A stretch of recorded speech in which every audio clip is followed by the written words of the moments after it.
Ayan, magandang araw ho. Kasi marami rin naman nagtatanong sa akin, so gawan ko na lang ng video.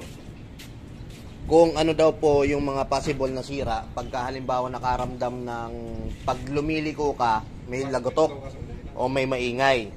So isa-isahin ko na lang ho yan, ituturo ko yung mga pwedeng maging dahilan. So ito yung unang-una, yung CB joint or yung constant velocity joint. Yung trabaho niyan para yung power ng transmission natin same pa rin pag lumiliko tayo ng different angle.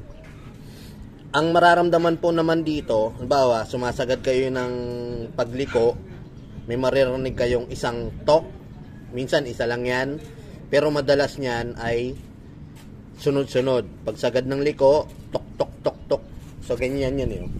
Ganyan yung magiging forma niyan pag nakaliko kayo, kasi dito nakakabit yung gulong ninyo eh. No, ganito yan, nababali ng ganyan yan. Pagliko, nasagad. Ganito kasi, ayan. Pag niliko kayo, gumaganyan-ganyan yan. Tapos iikot siya. So pagka maluwag na yan dito, may mga bola-bola yan. Pag maluwag na o malaki na yung clearance niya, tapos naaangat-angat na, ayun na yung magiging tunog niya o mararamdaman niyo tok tok tok tok. So pagsagad po ng liko to, may kaso din po ito na kahit nakahinto kayo, pag nililiko nyo tumutunog din, isang tok lang din, tapos mawawala na after. Ngayon ito hindi ho nakukuha yan sa repack pag sira na.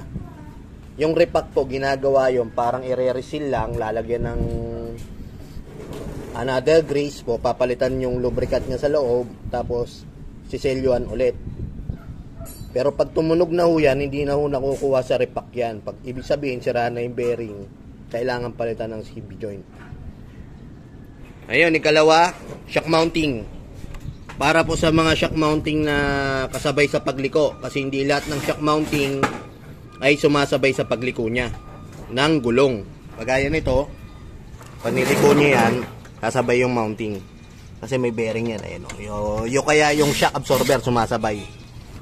Kasi may bearing rin po dyan. Minsan durog na yon. So yun na yung nagkukos. Tapos may mga shock mounting din po na nakatanim yung bearing. Hindi napapalitan ng bearing. So no choice yun. Palit ng shock mounting. Yun, ikatlo, steering system. Steering system. Yung steering system po natin, mag-start tayo dito.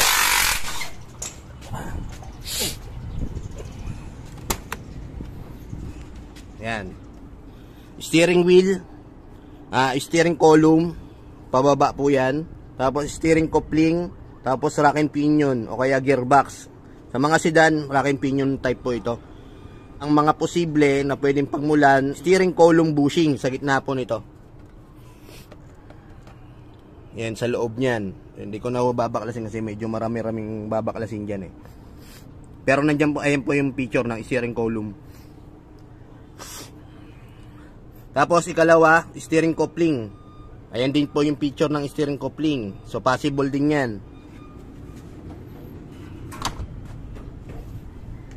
Ikatlo, steering coupling, rack and pinion.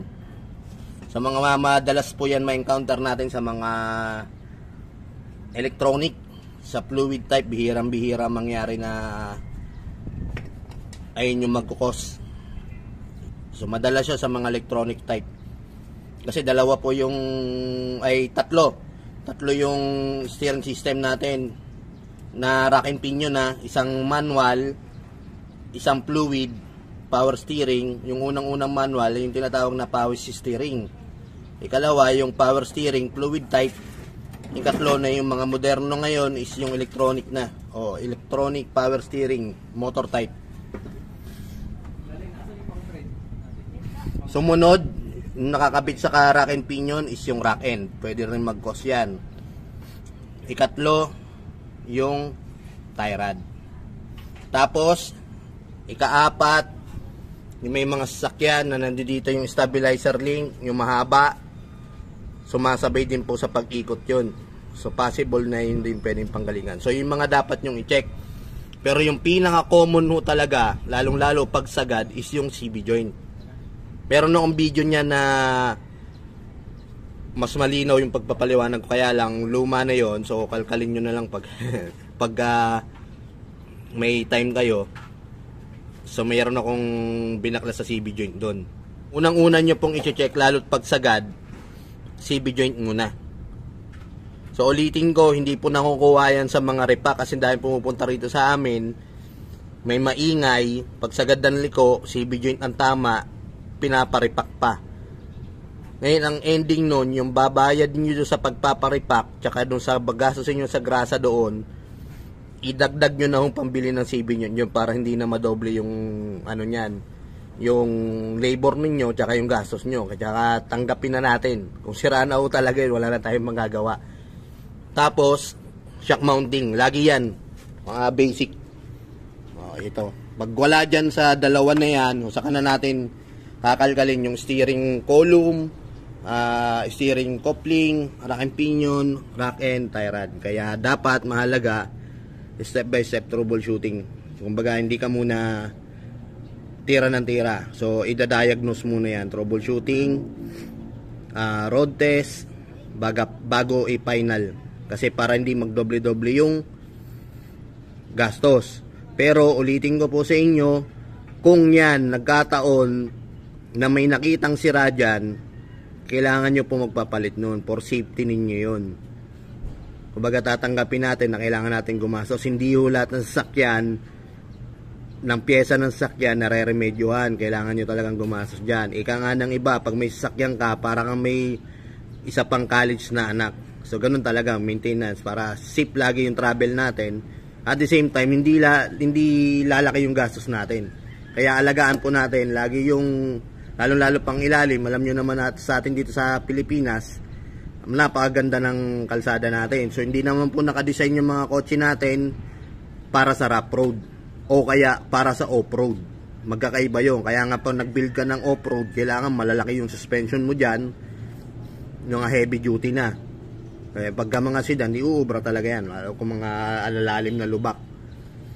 So yun. Yun unang-una po i-check CB joint, tapos shock mounting. Pag wala yun, saka nakalkalin kung ano yung pinagmumulan. Okay, maraming salamat po sa lahat ng mga sumusuporta sa akin at mag-iingat po tayong lahat. Sa lahat ng nagtitiwala sa amin, sobrang thank you po sa inyo lahat. So yun lang.